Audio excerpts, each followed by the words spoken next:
আমি আসসালামু আলাইকুম। আজকে আমরা ইসলামের দৃষ্টিতে অবৈধ সম্পর্ক জিনার ব্যাপারে 2টি হাদিস জানব।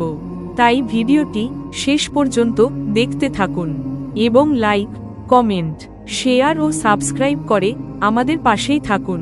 উবাদাহ ইবনু ছামেদ থেকে বর্ণিত, রাসূল সাল্লাল্লাহু আলাইহি ওয়াসাল্লাম বলেন, তোমরা আমার নিকট হতে আল্লাহর বিধান গ্রহণ কর।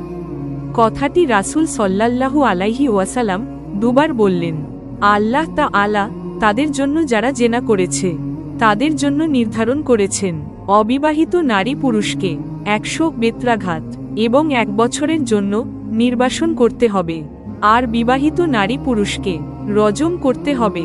মুসলিম ও মিশকাত শরীফ।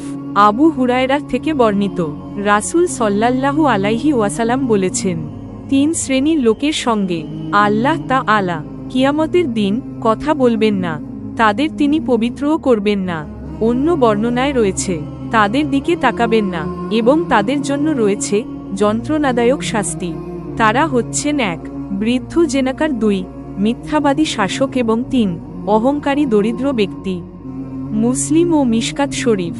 এরকম নিয়মিত আরও ভিডিও পেতে আমাদের লাইক, ফলো ও সাবস্ক্রাইব করে রাখুন।